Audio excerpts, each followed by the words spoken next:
వందనాలయ్యా వందనాలయ్యా వందనాలయ్యా నీకే వందనాలయ్యా నీకే వందనాలయ్యా వందనాలయ్యా వందనాలయ్యా వందనాలయ్యా నీకే వందనాలయ్యా నీకే వందనాలయ్యా హల్లెలూయా హల్లెలూయా హల్లెలూయా ఆమేన్ హల్లెలూయా హల్లెలూయా హల్లెలూయా హల్లెలూయా హల్లెలూయా హల్లెలూయా ఆమేన్ హల్లెలూయా హల్లెలూయా హల్లెలూయా వందనాలే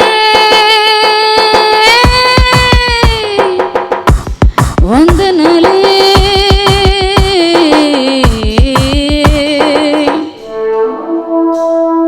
వందనాలయ్యా నీకే వందనాలయ్యా వందనాలయ్యా నీకే వందనాలయ్యా వందనాలయ్యా నీకే వందనాలయ్యా యేసురాజన యేసురాజ నీకే వందనాలయ్యా యేసురాజన యేసురాజ నీకే వందనాలయ్యా యేసురాజన యేసురాజ నీకే వందనాలయ్యా యేసురాజన యేసురాజ నీకే వందనాలయ్యా వందనాలే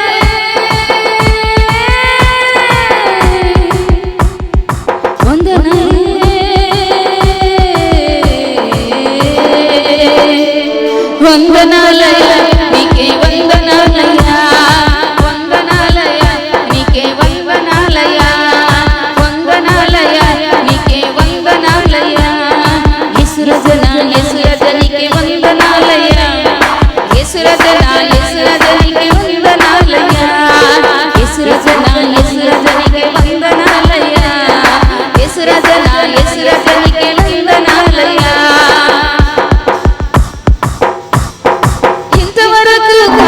నీకు వందనాలయ్యా ఎంతో మంచిగా చూచినందుకు వందనాలయ్యా ఇంతవరకు కాచినావు నీకు వందనాలయ్యా ఎంతో మంచిగా చూచినందుకు వందనాలయ్యా అమ్మ వల్ల నన్ను ప్రేమించినందుకు వందనాలయ్యా అమ్మ వల్ల నన్ను ప్రేమించినందుకు వందనాలయ్యా మా నాన్న వల్ల నన్ను లాలించినందుకు వందనాలయ్యా మా నాన్న వల్ల నన్ను లాలించినందుకు వందనాలయ్యా వందనాలే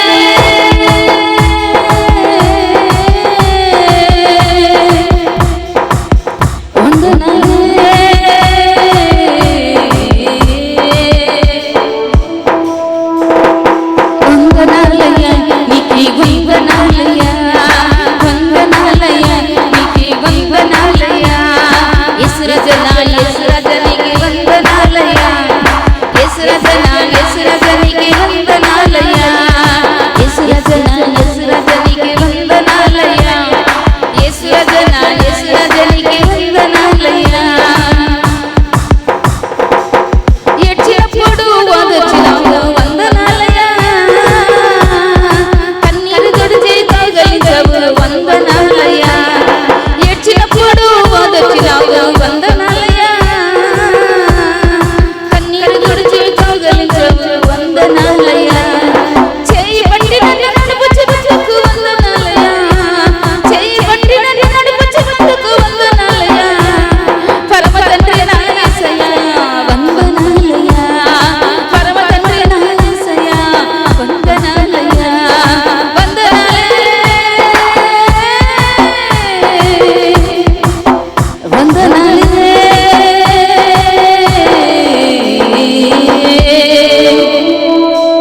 వందనాలయ్యా నీకే వందనాలయ్యా వందనాలయ్యా నీకే వందనాలయ్యా వందనాలయ్యా నీకే వందనాలయ్యా వందనాలయ్యా నీకే వందనాలయ్యా యేసురాజన యేసురాజ నీకే వందనాలయ్యా యేసురాజన యేసురాజ నీకే వందనాలయ్యా యేసురాజన యేసురాజ నీకే వందనాలయ్యా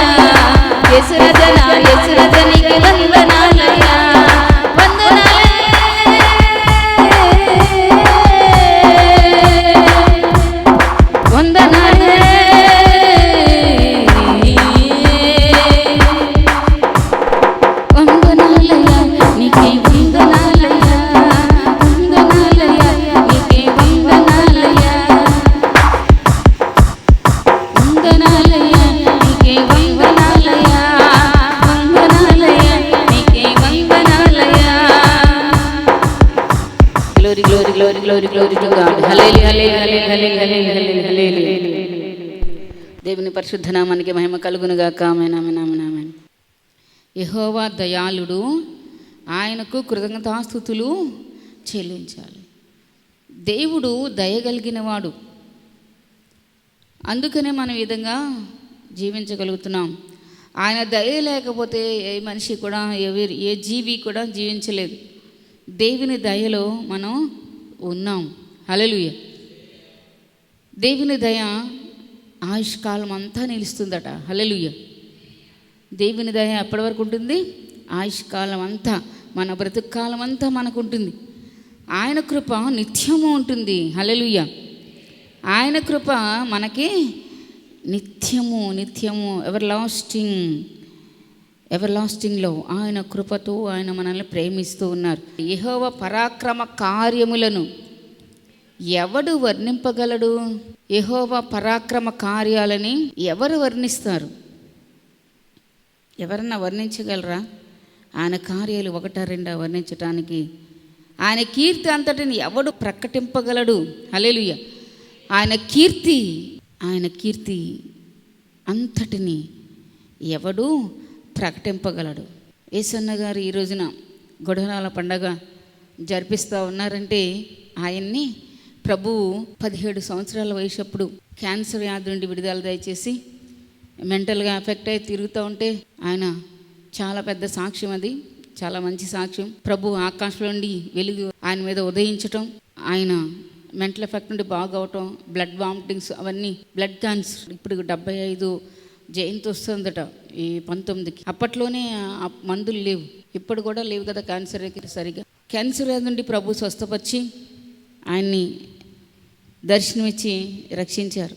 అనేక సంఘాలు, వేల కొలది సేవకులు అక్కడ సేవ చేస్తూ ఉన్నారు. దేవుని కృపను బట్టి పెళ్లి చేసుకోకుండా కొంతమంది అయితే చాలా లక్షల ప్రజలు గుడారాల పండగకి వస్తూ ఉన్నారు. అయితే గుడారాల పండగకి అంత జనం రావడానికి దేవుని యొక్క కృప. ఆయన అన్యజనుడు, కమ్మాస్ కులం నుండి ఈ లోకంలో దేవుడు అతన్ని రక్షించారు. ఆ విధంగా దేవుడు తన్ని చాలా లిఫ్టప్ చేసి ఇప్పుడు వేల కొలది ఆత్మలు, లక్షలు దేవుని నామానికి మహిమ కలుగును గాక. హల్లెలూయా. దేవుని యొక్క కృప, ఆయన కీర్తి అంతటిని ఎవడు ప్రకటింపగలడు?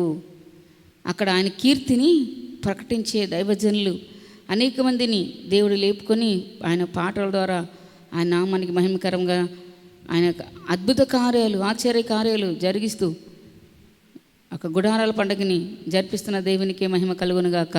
ఆమేన్ ఆమేన్ ఆమేన్ ఆమేన్. ఆయన కీర్తి అంతటిని ఎవడు ప్రకటింపగలడు? న్యాయమును అనుసరించేవారట. హల్లెలూయా.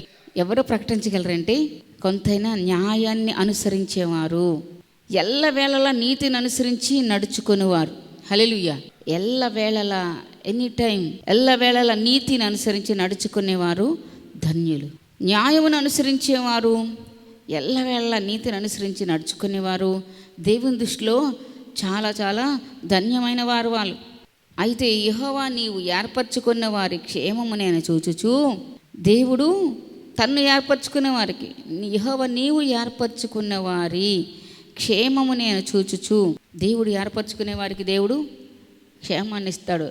ఒక కుటుంబం ఉందంటే వారి పిల్లలకి వాళ్ళు ఏదో ఒకటి ఇస్తూ ఉంటారు తల్లిదండ్రులుగా, మంచి తల్లిదండ్రులు. అయితే ఇక్కడ దేవుడు చెప్తున్నాడు, దేవుడు ఏర్పరచుకునే వారికి ఏమిస్తాడట? క్షేమాన్ని ఇస్తాడట. ఈ భక్తుడు చెప్తున్నాడు, నేను చూస్తూ ఉంటాను వారి క్షేమాన్ని చూచుచు, నీ జనులకు కలుగు సంతోషం బట్టి నేను సంతోషించుచు. హల్లెలూయా. దేవుని పరిశుద్ధ నామానికి మహిమ కలుగును గాక. Thank you Jesus. Give you all glory glory glory glory glory to God. నీ జనులకు కలుగు సంతోషం బట్టి నేను సంతోషించుచు. దేవుడు ఏర్పరచుకున్న వారికి క్షేమం ఉంటుంది. క్షేమం చూస్తూ ఉన్నాడట ఈయన, ఈ భక్తుడు. అయితే దేవుని జనులకు ఏం కలుగుతుందట? సంతోషము. నీ జనులకు కలుగు సంతోషాన్ని బట్టి నేను కూడా ఏం చేస్తున్నాను? సంతోషిస్తున్నాను. అది దేవుడు ఏర్పరచుకునే వారికి దేవుడు సంతోషాన్ని ఇస్తే, కొంతమంది పళ్ళు కొరుగు వాళ్ళు ఉంటారు, కొంతమంది ఏడ్చే వాళ్ళు ఉంటారు. వాళ్ళకి సంతోషం ఉంది, వారికి క్షేమం ఉంది, మాకు ఇది లేదు ఇది లేదని. ప్రభువా, వారికి సంతోషాన్ని క్షేమం ఇచ్చేవారు నీ బిడ్డలు కదా, మమ్మల్ని కూడా నీ బిడ్డలుగా చేసుకొని రక్తంతో కడుగు, శాపం పాపంతో దోషాల కీళ్ళు తొలగించు అని దేవుణ్ణి ఎప్పుడన్నా అడిగారంటే కొంతమంది అడగరు. అడగకుండా క్షేమం ఎలా వచ్చేస్తుంది? ప్రభు చెప్పారు, అడుగుడి మీకు ఇవ్వండి, వెదకుడి మీ దొరుకును, తట్టుడి మీకు తీయబండి. తీవిని ప్రజలను చూసి వాళ్ళు కొంతమంది బాధపడతా ఉంటారు, వీళ్ళకి క్షేమం ఉంటుంది అని. అది చాలా తప్పు దేవుని దృష్టిలో. ఈ భక్తుడు చెప్తున్నాడు, నీవు ఏర్పరచుకున్న వారి క్షేమం నేను చూచుచూ నీ జనులకు కలుగు సంతోషాన్ని బట్టి నేను సంతోషిస్తున్నాను. అది దేవుని ప్రజలకు దేవుడు ఏముంచాడండి? సంతోషాన్ని ఉంచాడు. ఎవరన్నా తన పిల్లలు ఎప్పుడు ఏడుస్తూ ఉండాలని కోరుకోరు కదా, సంతోషంగా ఉండాలని కోరుకుంటారు. నీవు ఏర్పరచుకున్న వారి క్షేమము నేను చూచుచూ నీ జనులకు కలుగు సంతోషం బట్టి నేను సంతోషిస్తున్నాను. ఈ భక్తుడట దేవుడు ఎవరినైతే ఏర్పరచుకుంటాడో వారి క్షేమాన్ని చూస్తూ ఉన్నాడట. నీవు ఏర్పరచుకున్న వారికి నువ్వు క్షేమాన్ని ఇచ్చావు. ఆ క్షేమాన్ని నేను చూస్తూ ఉన్నాను, చూస్తూ ఊరుకోలేదండి. నీ జనులకు కలుగు సంతోషాన్ని బట్టి నేను సంతోషిస్తున్నాను. హల్లెలూయా. దేవుడు తన జనులకు సంతోషాన్ని ఇస్తాడు. సంతోషాన్ని ఇచ్చినప్పుడు చూచేవారు కూడా ఏం చేయాలట? దేవుడే ఇచ్చినప్పుడు మరి మిగతా వాళ్ళు కూడా ఏం చేయాలి? సంతోషించాలి. హల్లెలూయా. దేవుడే వారికి క్షేమాన్ని ఇచ్చాడని ఈ భక్తుడు సంతోషించినట్లుగా అందరూ సంతోషించాలి. ఎందుకు?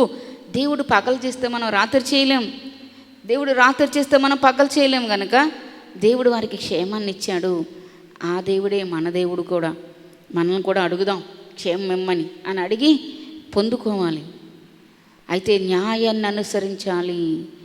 ఎల్లవేళలా నీతిని అనుసరించి నడుచుకునేవారు ధన్యులు. అప్పుడు యెహోవా నీవు ఏర్పరచుకొని వారి క్షేమాన్ని చూస్తూ ఉన్నాను. నేను నీ జనులకు కలుగు సంతోషాన్ని బట్టి నేనేం చేస్తున్నాను? సంతోషిస్తూ ఉన్నాను. నీ స్వాస్యమైన వారితో కూడి కొనియాడినట్లుగా నీ స్వాస్యమైన వారితో నేను కూడా కూడుకొని, నేను కూడా నేను నమ్ముకొని, నీ మీదే ఆనుకొని, నీ మీదే గురి పెట్టుకొని కూడి నేను వారితో కలిసి నీ సన్నిధిలో నేనేం చేయాలనుకుంటున్నానంటే వారితో కూడి నిన్ను కొనియాడాలి, నిన్ను నేను ఘనపరచాలి, నిన్ను నేను హెచ్చించాలి, నిన్ను నేను పొగడాలి. నీ దయను నేను, నీ కృపను, నీ యొక్క ఆశీర్వాదాలను, నీ దీవెనలు, నీ శుభములు అనేకమైనవి పొందుకొని నేను వారితో కూడి నిన్ను నేను ఘనపరిచే విధంగా ఉండాలని అనుకుంటున్నాను. అయితే ఒక్కటి నువ్వు నాకు చేయాలి అంటున్నాడు ఈయన.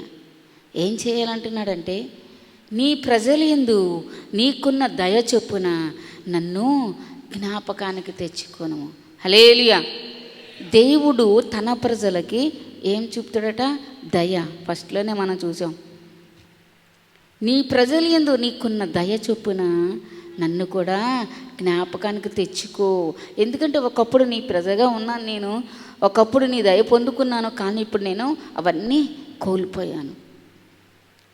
నేను అనేకమైన వ్యతిరేకతలు నీ నుండి నాకు వచ్చినాయి, అనేకమైన లోకంలో ఉన్నాను కనుక అనేకమైన వ్యతిరేకతల్లో నీకు వ్యతిరేకంగా నేను నడుస్తూ ఉన్నాను. అందుకే నేను నీ దయ నుండి జారిపోయాను, నీ జ్ఞాపకాల్లో నేను లేను. అందుకని నీ ప్రజలందు నీకున్న దయ ఉంటుంది కదా, ఆ దయ చొప్పున నన్ను మళ్ళా నువ్వు జ్ఞాపకం చేసుకోయ్యా, నాకు దర్శనమిచ్చి నన్ను రక్షించు. హల్లెలూయా. దేవుని పరిశుద్ధ నామానికి మహిమ కలుగునుగా. ఈ భక్తుడు ఎంత అద్భుతంగా మాట్లాడుతున్నాడు చూసారు దేవుడితోటి. ఒకప్పుడు దయలో ఉన్నవాడే, ఒకప్పుడు దేవుని యొక్క దీవెనలు అతనిలో ఉన్నవన్నీ కోల్పోయాడు. ఎందుకు? ఆయన పరాక్రమ కార్యాలని వర్ణించలేదు, ఆయన కీర్తి అంతటిని ప్రకటించలేదు, న్యాయాన్ని అనుసరించి నడుచుకోలేదు, ఎల్లవేళ నీతిని అనుసరించి నడుచుకోవటం మానేశాడు. అందుకనే అటువంటి వాళ్ళు ధన్యులు. యెహోవా నీవు ఏర్పరచుకున్న వారి క్షేమాన్ని నేను చూస్తూ నీ జనులకు కలుగు సంతోషాన్ని బట్టి నేను సంతోషిస్తున్నాను కనుక నువ్వు నాకు ఒక్కటి చేయాలి. నేను సంతోషిస్తున్నాను. దేన్ని బట్టి? నువ్వు ఎవరిని బట్టి అయితే సంతోషిస్తావో, ఎవరిని బట్టి దేవుడు సంతోషిస్తాడట? దేవుడు తన జనులను బట్టి. హల్లెలూయా. చూడండి 105వ కీర్తనలో చూద్దాం. 105వ కీర్తన 42. యాలయనగా ఆయన తన పరిశుద్ధ వాగ్దానమును తన సేవకుడైన అబ్రహామును జ్ఞాపకం చేసుకుని, తన సేవకుడు తన పరిశుద్ధ వాగ్దానం ఫస్ట్ జ్ఞాపకం చేసుకుంటాడు. తన సేవకుడు అయిన అబ్రహాముని జ్ఞాపకం చేసుకొని, మన పితరుడు అబ్రహాం, ఆయన తన ప్రజలను సంతోషముతోను తాను ఏర్పరచుకున్న వారిని ఉత్సాహధ్వనితో వెలుపలికి రప్పించాడట. హల్లెలూయా. దేవుని పరిశుద్ధ నామానికి మహిమ కలుగునుగాక. ఆమేన్, ఆమేన్, ఆమేన్, ఆమేన్. వీరు అనేకమైనటువంటి ఇబ్బందులు, ఇరుకుల్లో చిక్కుకున్నప్పుడు దేవునికి వ్యతిరేకంగా నడిచి విగ్రహార్థకుల వైపు వెళ్ళిపోయి విగ్రహార్థం చేసేవాళ్ళు దేవుని నమ్ముకొని దేవుని సన్నిధికి వస్తే వాళ్ళని దేవుడు దీవిస్తాడు. కానీ వీళ్ళు విగ్రహార్థన వైపు వెళ్ళిపోయారు. అవన్నీ చూసి వచ్చిన వాళ్ళే, అందులో ఏమీ లేదని తెలుసుకున్న వాళ్ళే. మళ్ళా అక్కడ ప్రజలు పిలిస్తే ఆ ప్రాంత ప్రజలు, ఏ ప్రాంతానికి వెళ్తే ఆ ప్రాంత ప్రజల్లో కలిసిపోతూ ఉండేవారు వీళ్ళు, ఇశ్రాయేలు ప్రజలు. కానీ దేవుడు ఇశ్రాయేలు ప్రజల్ని ఒక ప్రత్యేకమైన ప్రజలుగా, ఒక ప్రత్యేకమైనటువంటి దేవుని యొక్క విధానంలో నడిపించారు. కానీ కొంతమంది నాయకుడైనటువంటి మోషే కొండ మీదకి వెళ్ళి ప్రార్థన చేస్తూ ఉన్నప్పుడు కొంతమంది తప్పిపోయారు. హల్లెలూయా. ఎప్పుడు కొంతమంది నాయకుడు ఉండి వెనకాల నడిపిస్తూ ఉండాలి, లేకపోతే కొంతమంది నాయకులు ఇష్టానుసారంగా నడవటానికి వదిలేస్తారట. అహరోను అలా విచ్చలవిడిగా తిరగటానికి వెళ్ళిన వదిలేస్తాడట. మోషే అలా వదలలేదు. అయితే దేవుడు తన పరిశుద్ధ వాగ్దానాన్ని జ్ఞాపకం చేసుకున్నాడు. వీరు కష్టకాలంలో ఉన్నప్పుడు దేవునికి మొరపెడుతూ వచ్చారట. అప్పుడు తన పరిశుద్ధ వాగ్దానం అబ్రహాముకి ఏం వాగ్దానం చేశాడో, అది నీ సంతానానికి భూమిని అంతటిని ఇస్తాను నేను, నీ సంతానం ఆకాశ నక్షత్రంలో భూమి మీద ఇసుకరేణి వల్లే విస్తరిస్తుంది అని ప్రభు చెప్పారు. మనమంతా కూడా ఇశ్రాయేలు ప్రజలమంతా కూడా దేవుని నమ్ముకోకపోయిన ప్రతి ఒక్కరు కూడా కుమారుడైనటువంటి దేవుని యొక్క స్నేహితుడైనటువంటి అబ్రహాం యొక్క సంతానమే. ఆయన తన ప్రజలను సంతోషంతో తాను ఏర్పరచుకున్న వారిని ఉత్సాహంతో వెలుపలికి రప్పించాడట. హల్లెలూయా. ఇంకా వారు తన కట్టడలను గైకొన్నట్లును తన ధర్మశాస్త్ర విధులను ఆచరించినట్లును జనాల కష్టార్జితం అంతా వాళ్ళు స్వాధీనపరచుకునేలా చేశాడట దేవుడు. చూసారా, తన ప్రజల కోసం దేవుడు ఏమైనా చేస్తాడు. ఎందుకు? వాళ్ళంటే ఇష్టము గనక. నీ ప్రజలు యందు నీకున్న దయ చొప్పున నన్ను జ్ఞాపకం చేసుకోయా, ఒక్కసారి నన్ను రక్షించు, దర్శనమియ్యు అని ఈ భక్తుడు అందుకు అడుగుతున్నాడు. నీ ప్రజల యందు నీకు దయ ఉంది, ఆ దయ చొప్పున నన్ను జ్ఞాపకానికి తెచ్చుకో. నీ స్వాస్యమైన వారితో నేను కూడి కొనియాడాలని, నీ సన్నిధిలో ఉండాలని. తన స్వాస్యమైన వారు ఎక్కడ ఉంటారు? ఆయన సన్నిధిలో ఉంటారు, ఆయన మందిరంలో ఉంటారు. వారితో కలిసి నేను నిన్ను కూడి కొనియాడాలి. నీ ప్రజలు, నీ స్వాస్యమైన వారితో కూడుకోవాలి, నేను నీ ఆలయంలో కూడి కొనియాడాలి. అందుకని నీ ప్రజలందు నీకున్న దయ ఉంది కదా, ఆ దయ చొప్పున నన్ను జ్ఞాపకం తెచ్చుకొని నాకు దర్శనమియ్యు, నన్ను రక్షించు అంటున్నాడు. హల్లెలూయా. ఈ విధంగా మన పితరులు అనేక మంది దేవుని యొక్క ఆశీర్వాదాల కోసం మొరపెట్టి దేవుడు వారిని దీవించే వరకు వదలలేదండి. అయితే ఇంకా ఆయన చెప్తున్నాడు, ఎర్ర సముద్రం వద్ద ఎన్ని అద్భుతాలు చేసావని చెప్తూ, అయినను తన మహాపరాక్రమను ప్రసిద్ధి చేయుటకే ఆయన తన నామమును బట్టి వారిని రక్షించాడట. హల్లెలూయా. దేవుని యొక్క మహాపరాక్రమాన్ని ప్రసిద్ధి చేయటానికి ఆయన నామాన్ని బట్టే వారిని ఎన్నిసార్లు తప్పిపోయినా ప్రభువాన్ని క్షమించంటే వారిని రక్షిస్తూ తప్పిస్తూ వారిని వచ్చాడట దేవుడు. ఆయన తన నామాన్ని బట్టి వారిని రక్షించాడు. 8వ వచనంలో 106వ కీర్తన 8లో, అయినను తన మహాపరాక్రమను ప్రసిద్ధి చేయుటకై ఆయన తన నామను బట్టి వారిని రక్షించెను. ఆయన ఎర్ర సముద్రం గద్దెంపగా అది ఆరిపోయెను, మైదానం మీద నడిచినట్లు వారిని అగాధ జలంలో నడిపించెను. చూసారా? హల్లెలూయా. దేవుని పరిశుద్ధ నామానికి మహిమ కలుగునుగాక. వారి పగ వారి చేతులుండి వారిని రక్షించెను, శత్రువుల చేతులుండి వారిని విమోచించెను. హల్లెలూయా. సరే, ఈ విధంగా దేవుడు తన ప్రజల యొద్దకు తన ఆశీర్వాదాలతో దేవుడు ఇప్పుడు కూడా సిద్ధంగా ఉంటాడు. నా ప్రజలు ఎప్పుడు అడుగుతారు, నేను ఎప్పుడు ఇద్దామని. తన ఆశీర్వాదాలతో వారిని దీవిస్తూ ఉంటాడు, తన దీవెనలతో. ఆ విధంగా ప్రభు ప్రతి ఒక్కరికి సహాయం చేయాలని ఆశపడుతున్నాడు. మనం కూడా ఈ భక్తులు మొరపెట్టినట్లుగా మొరపెట్టి దేవుని పొందుకోవడానికి ప్రభు మన సహాయం చేయను గాక. దేవుడి వాక్యం దీవించను గాక. యేసుక్రీస్తు నామములో ఆమేన్, ఆమేన్, ఆమేన్.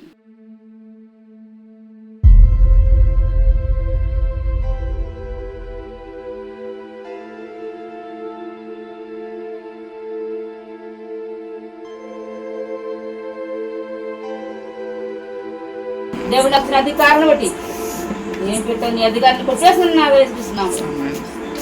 వెళ్ళిపోవు, అది కూడా పంపించేస్తాను. లేదు వెళ్ళిపోతున్నావా?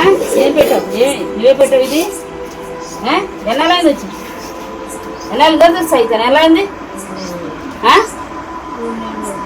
2 నెలలు అయిందా?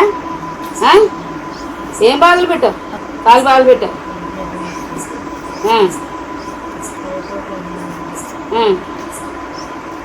ఎక్కడ వచ్చావు? ఎక్కడ దెయ్యానో దేవతవా? ఏం దెయ్యం?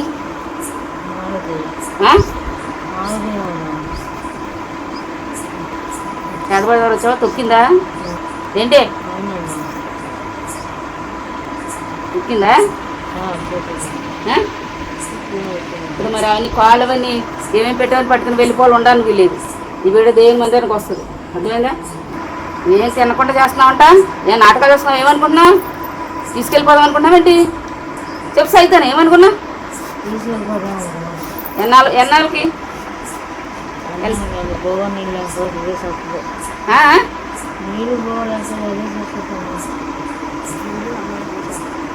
ఏంటది? అన్నదినం చేసి నువ్వేనా? దుష్ట చేసి నీకు ఆజ్ఞాపిస్తాను. దేవుడు నాకు అధికారం పెట్టి నీ అధికారం బంధిస్తున్నావు, కొట్టేస్తున్నావు దుష్ట శక్తి. ఎక్కడికి వెళ్ళిపోవు. పక్కన ఎవరు ఉంటారు తెలుసు? ఎప్పుడు ఎవరు? ఈశ్వరు ఉన్నారా? ఏమేమి ఎంతమంది వచ్చారు మీరు? ఒక్కదాని వచ్చావా? నేను నమ్ముతున్నా అనుకుంటున్నావా? చాలా మంది ఉన్నారు మీరు, అవునా? వెళ్ళిపోయారు అందరు? ఇప్పుడు ఎప్పుడు వెళ్ళారు? వెళ్ళిపోతున్నారా? సైతం దేవుళ్ళు అందరూ వెళ్ళిపోయారా? దేవతలు అందరూ వెళ్ళిపోయారా? ఏంటి నల్ల బట్టలు, ఎర్ర బట్టలు, తెల్ల బట్టలు అందరూ వెళ్ళిపోయారా? పసుపు బట్టలు సైతం దేవుళ్ళు అందరూ వెళ్ళిపోయారా? మీకు ఎక్కువ మనిషిని కోసం చంపడానికి అంతమంది వచ్చారు మీరు. దోష్ట శక్తులారా, మీకు ఆజ్ఞాపిస్తాను. దేవుడు నాకు అధికారం అంటే అధికారం బంధిస్తాను, కొట్టేసిన అగ్ని కూడా ఆజ్ఞాపించేస్తాను.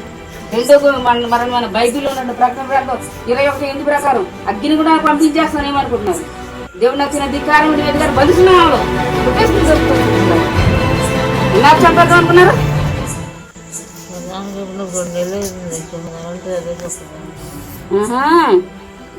వెళ్ళిపోవాలి, ఉండడానికి వీలేదు. Come on come out. ఇంకేం చేశారు? ఎవరికన్నా ఉన్నారు ఇక్కడ? వీళ్ళ ఇంట్లో ఎవరికన్నా ఉన్నారా? తినక మన జ్వరం వచ్చిందని పెట్టావండి నువ్వేనా? వాళ్ళ మీదకి వెళ్ళదా? ఇంకెవరి మీదకి వెళ్తున్నావు? ఎవరి మీదకి వెళ్ళాలని వీళ్ళు వెళ్ళిపోవాలి ఇక్కడ నుండి, అర్థమైందా? నేను కోసం ప్రార్థన చేస్తాను, తెలుసా నేను ఎవరో? నీళ్ళు కూడా తాగనట్లేదా? వామిటింగ్స్ పెట్టావంట? ఇంకేం పెట్టావు? వాంతులేనా? ఏమేమి పెట్టావని పట్టుకుని వెళ్ళిపోవాలి. యేసుక్రీస్తు నామములో నీకు ఆజ్ఞాపిస్తున్నాను. దేవుడు నచ్చిన అధికారాన్ని బట్టి. యేసుక్రీస్తు ప్రభు ఎవరు? రక్తం చెందిన దేవుడు, ప్రతి ఒక్క మనిషి కోసం ప్రాణాన్ని బలి అర్పించిన దేవుడు, తెలుసా? ఆయన రక్త ప్రోక్ష మాసాలతో అద్రక్తమైన పరమాత్మని పునీదాన్ని బలియాగానే ఉంది వేదాల్లో, సామ్యాలలో ఋగ్వేదాలు, తెలుసా? యేసు ప్రభు రక్తం చెందిన దేవుడు. మనిషి పాపాలు పోవాలంటే రక్తం చెందించబడాలి, పరిశుద్ధుడు దేవుని రక్తమై ఉండాలి. దెబ్బల మీదకి వెళ్ళడానికి వెళ్ళేది ఏమేమి పెట్టావు? ఇంకా ఏమన్నా ఏం చెప్పండి, అన్ని పట్టుకుని వెళ్ళిపోవాలి, అర్థమైందా? వెళ్ళిపోతున్నావా? ఉండడానికి లేదు. ఆ కాళ్ళు నొప్పి ఏంటి, బరువులు ఏంటి, పోట్లు ఏంటి, ఏమి ఉండకూడదు. పట్టు వస్తుంది చేసినావు, మంచిగా లేదు కదా, నన్ను కొట్టేసినావు.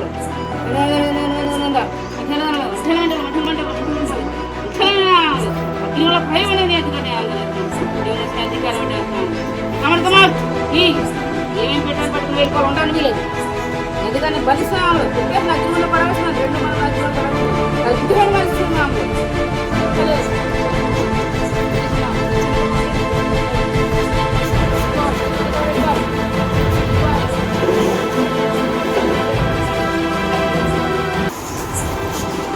చేతుల్లో నుండి వెళ్తావా? అలా వెళ్ళిపోవాలి. చేతుల్లో నుండి ఎడం చేతుల్లో నుండి ఎడం చేతిలో నుండి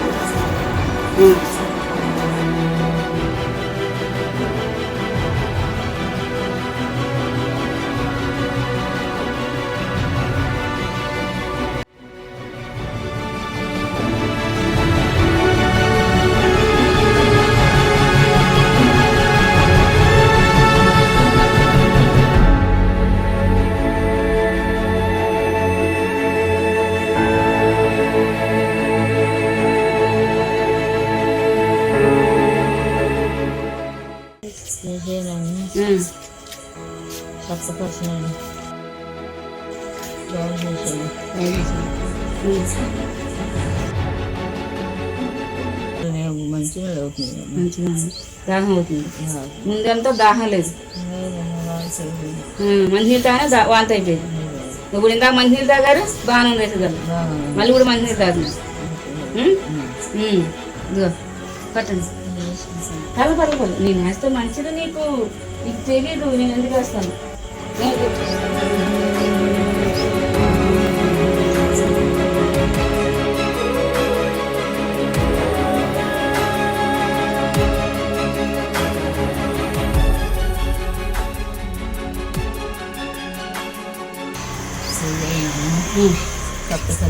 వస్తూ వచ్చింది ఆయనకే మహిమ. ముట్టుకున్నాడు, హల్లెలూయా. యేసయ్య నన్ను చేర్చుకున్నాడు, హల్లెలూయా. యేసయ్య నన్ను గుడుగు రమ్మని క్యాన్ వస్తున్నాడు, హల్లెలూయా. వస్తానని చెప్పినానమ్మా, హల్లెలూయా. యేసయ్య నన్ను రామన్నాడమ్మా, హల్లెలూయా. వస్తానని చెప్పినాను. చెప్తున్నావా? ఇప్పుడు రమ్మంటున్నారా నిన్ను? ఇప్పుడు ప్రార్థన చేసినాక రామన్నాడు. రమ్మన్నాడా? హల్లెలూయా, హల్లెలూయా, హల్లెలూయా.